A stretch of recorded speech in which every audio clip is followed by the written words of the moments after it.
Good morning, everyone. How are you today? My name is Luke. Just a bit of background about who I am and where I came from.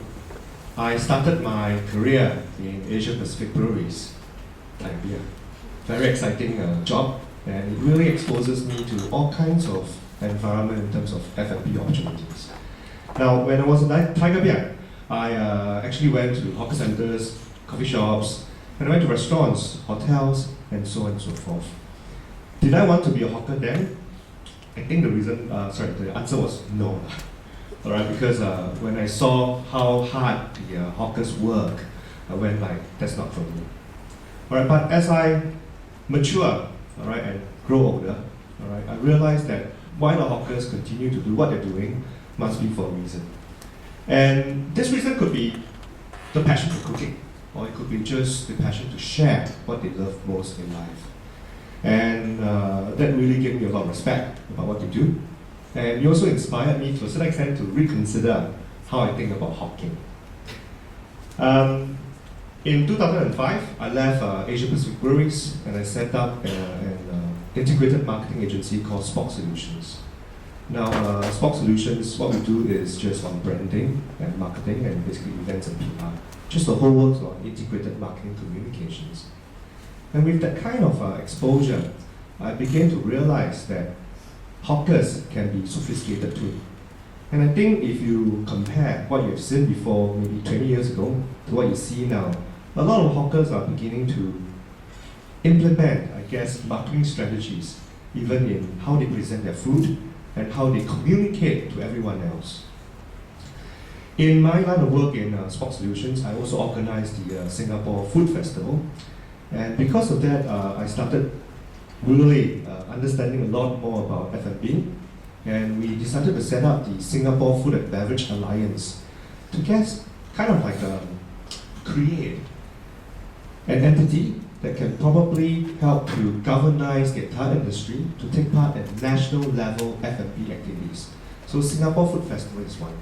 And I'm happy to say that SFBA is relatively young, even though we're only 1 year old. All right, we now have about 600 members, all right, from different kind of trade, from hawkers to hotels to restaurants. I'm not a hawker yet, all right, but I do want to be a hawker soon.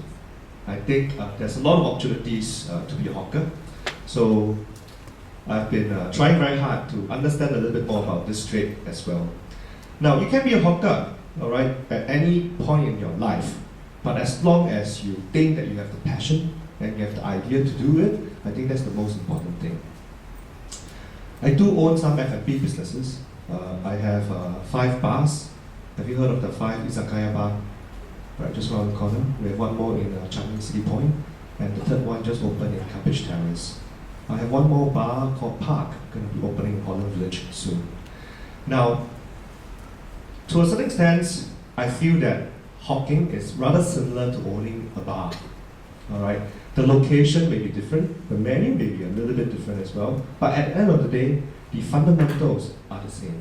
And if you think you can hawk, you're really literally, in Chinese we call 包刷包嗨, really cover everything. And that's what you really need to do. You must have the passion to be a chef, the salesperson, you're also the cashier, yes, and the boss. And sometimes you're even the R&D director.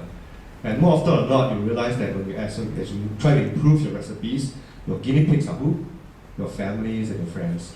And sometimes, just have a good laugh over family dinner and say, hey, try my new recipe. And then after that, hopefully they don't go to the toilet too often. Okay? Now, it is a daunting challenge because when you're young, you feel like, you have a bright future ahead of you. And you think that, hey, there are actually a lot of jobs out there that can fulfill my kind of lifestyle, my life stage at that moment in time.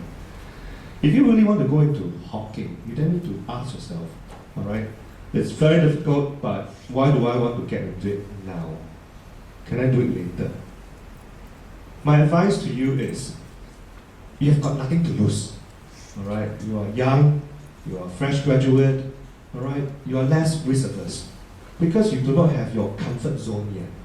If you wait any longer, like me, all right, then you consider your family, how I got children already, very risky there, better don't do it. All right, but when you're still young, all right, there are not a lot of barriers, all right, for you to go into Hokkien. And if you really have the idea and the passion to do it, you should do it now. My agenda today, I'm going to share with you a little bit about how I think the culinary scene has evolved. I'll also talk about some of the common mistakes that you might make, all right, when you talk about Hokkien. And in my experience, what would be the recipe for success? And what are some of the external opportunities that you can look out for? Because Hokkien, sometimes, some people are just happy to be one hawker store owner and be happy. All right, but some of you may have aspirations that I want to create a hawker empire. How do I do that? All right, we'll talk about that one later, okay? Now, Singaporeans spend more than $6 billion eating out. If you divide by our population, you realize that estimated we spend about $1,200 per person per year eating out. If you divide 365 days, that's about $4 per day. I'm sure all of us eat out, all right, almost on a daily basis. Unless your parents really insist that you eat home-cooked meals, you tend to eat out more often or not. Whether in school, even if in office, you tend to just go out for quick lunch or dinner. How do we grab the size of this pie? This is important to understand because when you talk about Hokkien, all right, you need to have a very good estimate in terms of the financial implications. All right, the number may look good up here, 6 billion. I get 1%, I'll be a rich person already.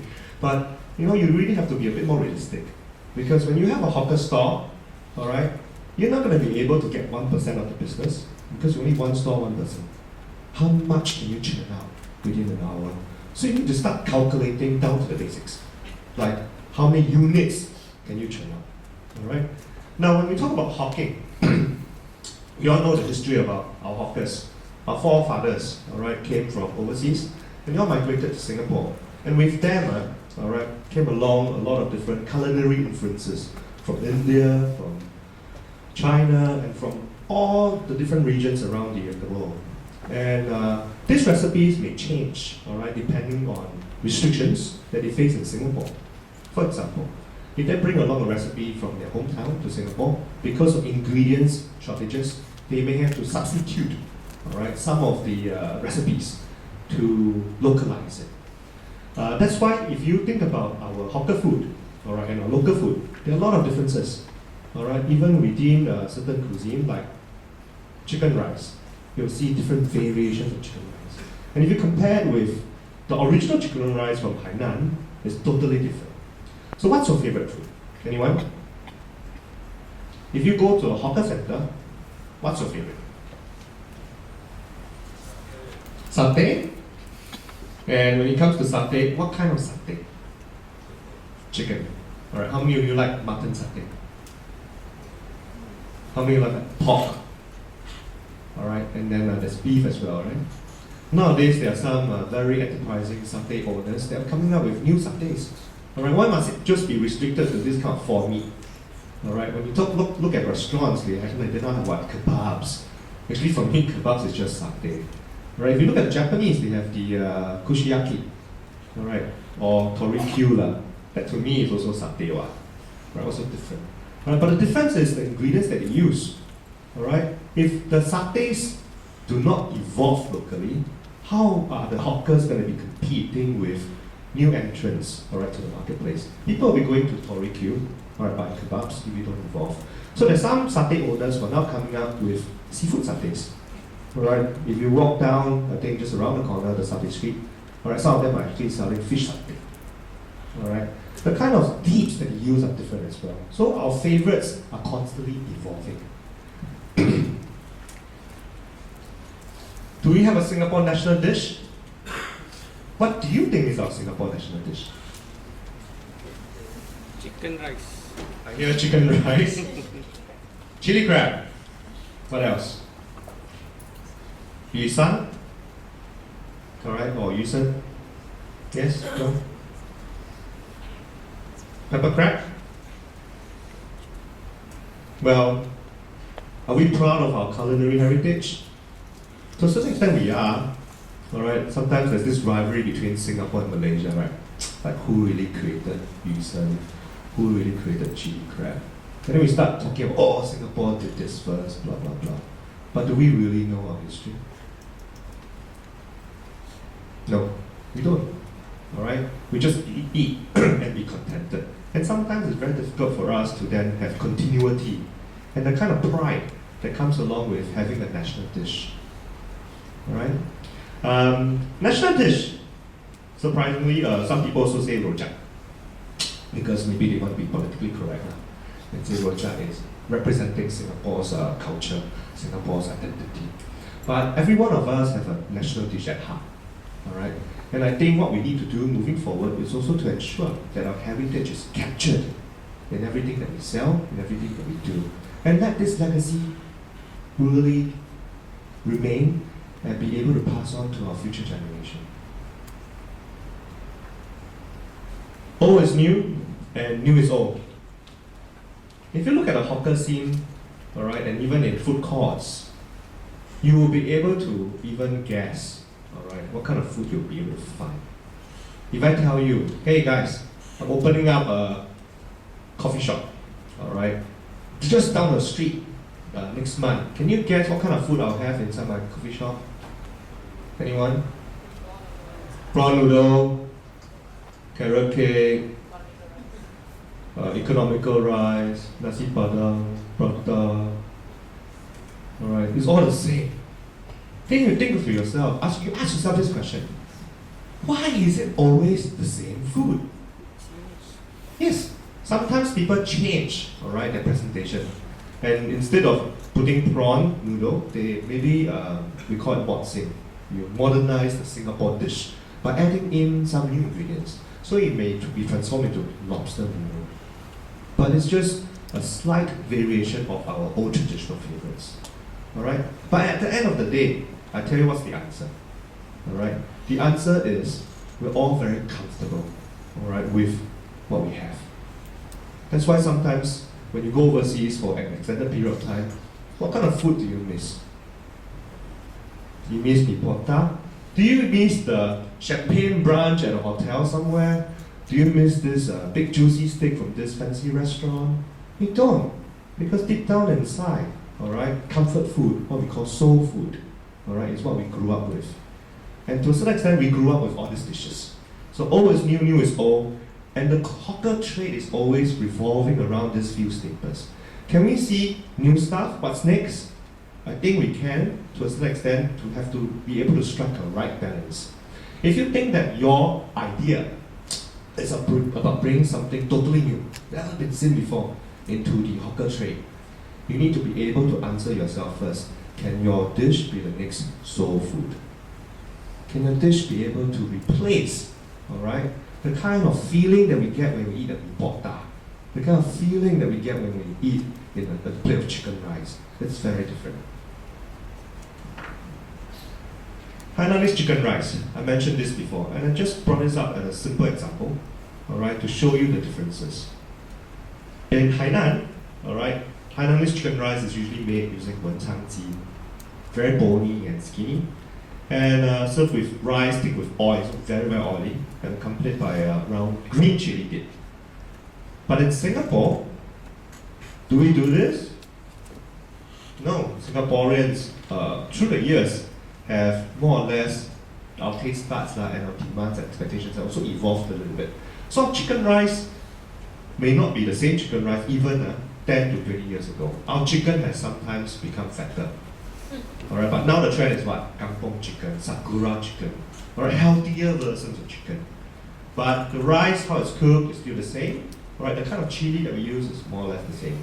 Now there are some hawkers who differentiate the chicken rice. How? They may add some side dishes, right? Have you come across chicken rice seller who put in a bit of acar? You know acar, right? Oh, sorry? Like katong, yes. Right, put in acar, alright, and then chili, some of them may put in something different as well, just to spice things up. But the fundamentals is still the same in terms of the basic recipe. But you differentiate yourself through different ways. Some may do it through a ball, chicken rice ball. Is there still a market for chicken rice ball? Many years ago, chicken rice ball was important to our migrant workers because We don't have the luxury of time to sit down and eat. So our workers, very poor thing, have to grab balls of rice and eat it with their hands. That was something functional, and there was a reason for it. But now it become quite sexy to eat chicken rice balls, right? Alright, so you need to constantly think about how the industry is evolving and how to basically keep up with times.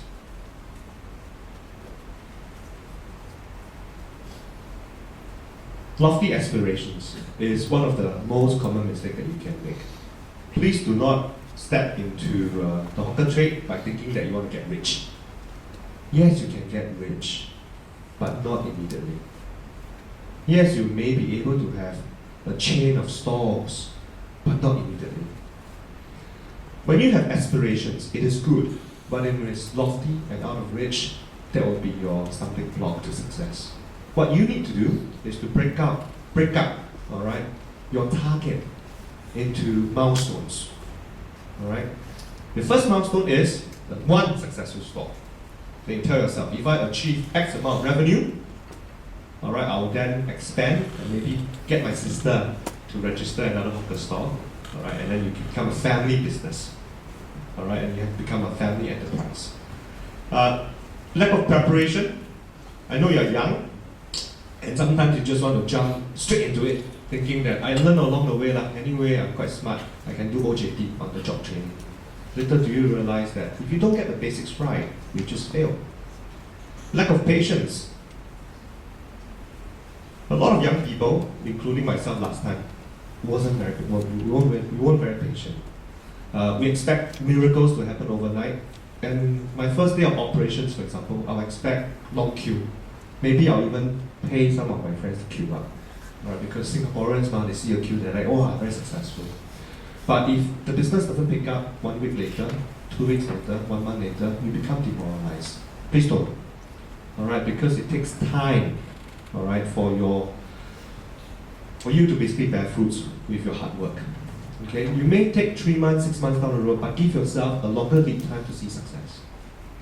Lastly, there may be a major disconnect between market demand and what you're offering. Remember, we talked about soul food and comfort food earlier. If you want to bring in, say, sashimi and sushi and you sell it in a hawker center, uncles and aunties, do they eat raw food? Some of them don't, right? Alright? And then, if you just sell sashimi and sushi in hawker center, are you shutting out a big proportion of the market? Children, do they eat raw food? They don't. Okay? So it may be different from what you're thinking. Alright? The reality could be it doesn't work. So how do you get it right? Now, I'm a part-time lecturer in NUS Business School. I teach brand and product management.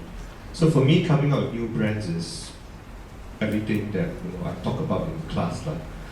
How many of you are business students in your current school, or have you graduated from business schools? I see a few hands up. Okay, so you know about the 4 Ps. The 4 Ps are the most straightforward thing to understand. To get the basics right, all right. The first P is product. What do you want to sell? That's the first P that you need to think of. Please don't think about place, price, and promotion yet, because how are you supposed to know where you're going to sell it if you don't know what you're selling? Am I right or not? If you want to, for example, open up a Western food store, do you open it up in, say, a very in a neighborhood that has a high proportion of active agents? No, you don't. You try to open it up in an estate where there are more office crowd, because they will be more receptive to Western food. Alright? So the product that you sell is important. Do you come in with a totally revolutionary product? It's really up to you to decide. Alright? What you think is right for you. Because your idea is the one that comes up with the product. Place, price, promotion comes later. But you need to have the right product. Are you going to come up with an existing product and just have a variation? For example, selling carrot cake. But instead of black or white, you create purple carrot cake. Then you tell people the purple color comes from maybe this ingredient that you add in that is supposedly very nutritious, alright, and it gives some health benefit. So that's a variation of our comfort food. Or do you want to bring in a totally new, alright, different kind of product? if you look at the hawker scene, can you tell me what's the latest, all right, product that you see in the marketplace? Huh? Tau Wei. All right, all these bars about 51多啊51 Tau Wei and what else? Huh? 老爸. All right, so Tau Wei is the next in thing now. But Tau Wei has been there for so many years, right? It's just a variation of old recipes for products. In my memory, all right, if I'm not wrong, okay, looking at carrot cake, chicken rice, everything else, I think if you have to ask me what's new in the hawker scene, it is ban mian. All right, believe it or not, 30 years ago, did we have ban mian, or 20 years ago? Don't have. Maybe 10, 15 years ago, it started coming into the scene. Why? Because of our counterparts, foreign talent that we attract. Right, they started bringing their hometown recipes to Singapore. And this is how our culinary scene is always evolving. So if you want to come up with something new, come up with something that you think, all right, will be able to be something that you can eat every day. If you are stranded on a deserted island, will you be able to eat this every day? Okay? Place is important. I know NEA has 107 hawker centers. Do you just go online and click, oh, this one empty, quite nice, I make a bid? No, you don't. All right, you have to do traffic counting. Maybe you even have to go down and speak to the vendors and see whether you have good chi with them or good relations with your competitors. You maybe even have to do a survey and ask the customers on that day, all right, whether or not they would like to see maybe this new dish coming into this place. Do you just do it for one time, that one day? No. You do it for lunch, breakfast, dinner, supper, and you do it across weekdays and weekends, just to have a sense of operationally, will this make financial sense for you if you have it at this place? Locations are important too. There are some basics that you have to remember. For example, you can complement, all right, your competitor by partnering with him or her. For example, when you eat, say, prawn noodles, you tend to associate prawn noodles with a side dish or complementary dish that you always order. What is it? Sometimes you eat prawn noodles, and next to prawn noodle, if they have this store, you tend to order it. Do you know? Ngoh yang, yu tiao, ngoh yang lah. Alright? So if you go to some prawn noodle store, the next door is ngoh yang, you tend to order it. If let's say, for example, nasi lemak, what do you associate with nasi lemak? Otah. Alright, so maybe Otah store next to a nasi lemak store that's very famous. If they don't really sell the Otah store, there's no harm in you selling Otah at the same time. Alright, so sometimes location, you can actually look into friendly kind of partnership. Alright, where the product offering is complementary rather than competing in nature. You need to also understand about the demographics of people staying there, old or young. Alright, this is so important. Whether there's a market for it, and remember what I said before, you don't sell a young person food in an old people's estate. Price. What's the most expensive prawn noodle have you paid that you paid before? I paid $15 for a bowl of prawn noodles in Big Hill Market at this prawn noodle store called Waki. Very grouchy auntie, you know. Every time I stand there, I'm like, what? $10, $10 no more, $15 left. You want $15, stand there. Alright, that's how she operates. But people still go back, and she's able to command a premium price simply because her product works. The way she does her marketing is amazing. Alright, she does her marketing by scolding you, and you still come back for more. Alright, there must be a reason for it. Alright, but please, when you look into pricing, the easiest way is to price high, then price down, or is it price low, then price high? You start with high price first or low price first? What do you think? You give options. That's right, absolutely right. Do not restrict yourself to being labeled as an expensive kind of offering. The place that I go to, Waki Prawn Noodle, also sell $3 noodles, you know. Right, from $3 to $5 to $8, $10 and $15 are not on the menu. Alright, it is only when you want $15 I sell you, you want bigger. Alright, she's able to do that. Okay? So be able to have some flexibility in pricing when you first start. When you get more success, this is where you can then have maybe some form of premium pricing if you want to for some of the pricier products. Okay? Promotions. Do you see promotions in hawker stores nowadays? Actually, I do, you know. Alright? Hawkers are getting sophisticated now. They're even offering bundle deals. One very simple promotion is just chicken rice. You can order a plate of chicken rice, right? But can you order a chicken rice set? Now, a lot of people don't know it, but sets are actually promotions. It's encouraging you to trade up. We're not a McDonald's yet, but sooner or later, the uncle will be asking you, you want chicken rice? You want to order a set? Would you like to have additional side dish to go along? Would you like to upsize? Like sooner or later, all this will happen because promotions are important for you to increase sales. When people come to you, they are already there. They are captive customer. Since they are already captured, right, why not try to get them to buy more? You wouldn't know whether you succeed or not. Okay. Now, the second thing that I want to talk about is under recipe of success is what's your single-minded proposition? Some of you are very ambitious and you think you can do everything. You want to go in with the cheapest price. Lay long, and don't believe I sell $1.50 chicken rice, nobody buy. But at the same time, you also want to be like the first one to introduce a different kind of chicken. You want to offer white, black, purple chicken. You want to have comfort soul food, you want speed, everything, everything. Can you do everything at the same time? If you're Superman, you can. Alright, but we're not Superman. The video that you watched earlier, alright, of I think the boss who cooked bak kut teh. Forgot his name, alright, but it looked like really hard work. And his proposition is good food. One proposition only, good food, quality food. So you need to think about your single-minded proposition. What will people remember, alright, about your product? What is it that you're selling? There are some stores that operate very well, very brisk business. They sell crap food, but the price is cheap. There are some stores, crap food, expensive, but they're fast. Alright, can you be everything? Yes. Eventually, yes, but it takes time.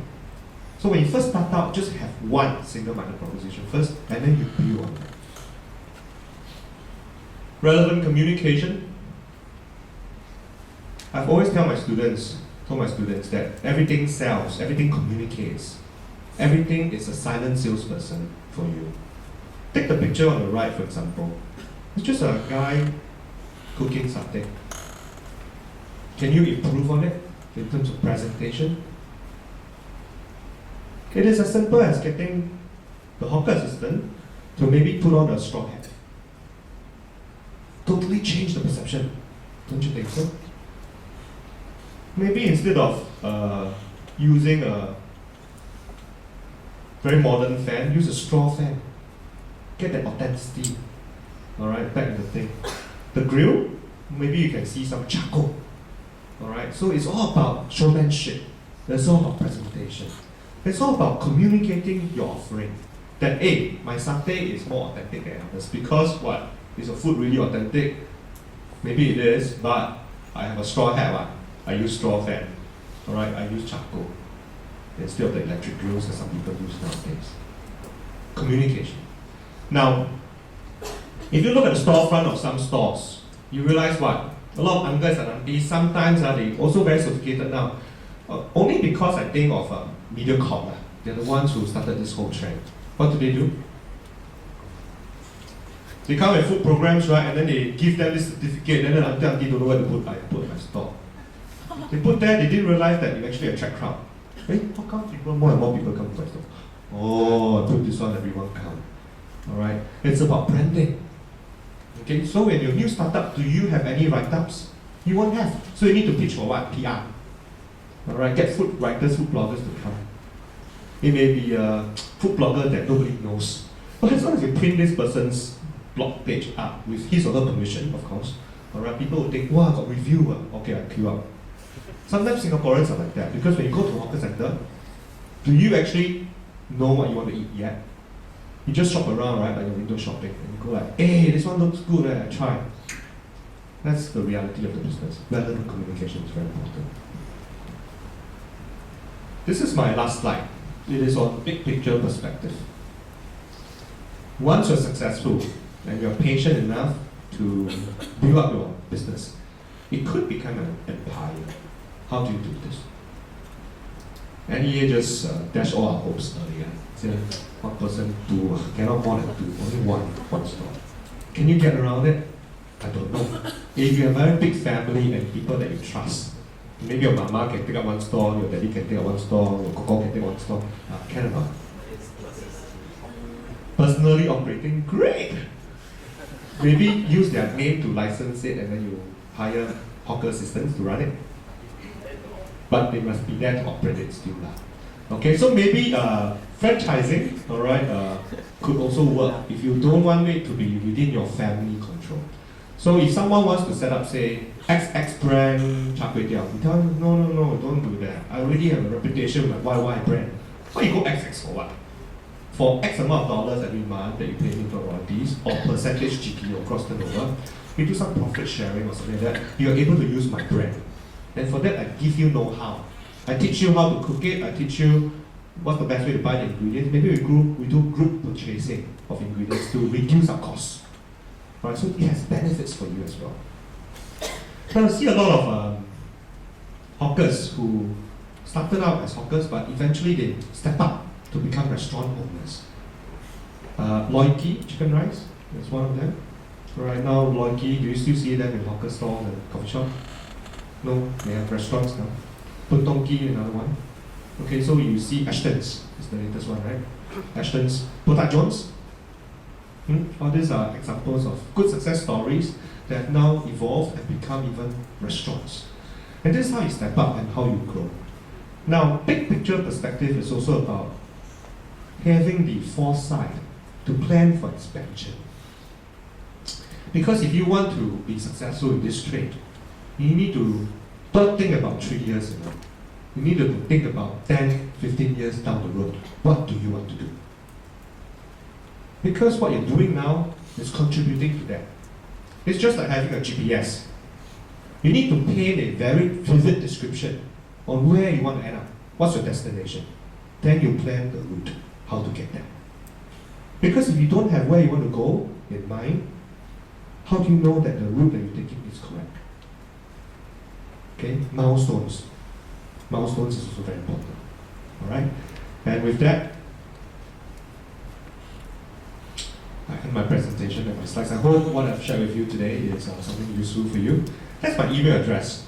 Unfortunately, I'm not able to stay long. So if you have any questions, alright, you can email me at luke@smpa.com.sg. I'll be more than happy to answer your email inquiries. If you are looking for a partner to partner with you in a hawker store, email me as well and tell me your ideas. Alright, and maybe we can work something else together. Thank you very much. Thank you so much, Mr. Lee. Any questions? Maybe you have time for one quick question? You didn't mention about the human resource management because you are thinking. Human resource. For hawker, you are the human resource. But if you want to step up or... If you want to step up meaning go into restaurant trade, Yes. what kind of manpower can you hire? Yeah. Now, there are a lot of restrictions in terms of manpower, especially when you want to talk about manpower for a restaurant.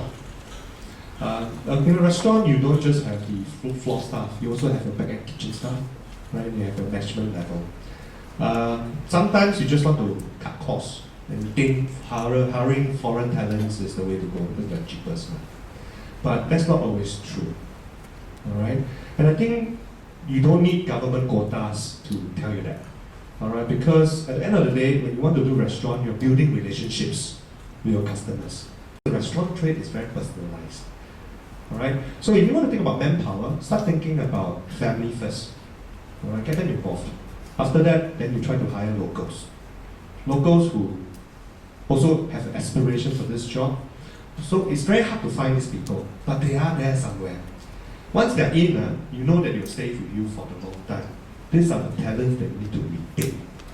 Part-timers come and go, foreign talents come and go, but it is your people that stay with you for many, many years that will help you to build up the reputation of your business.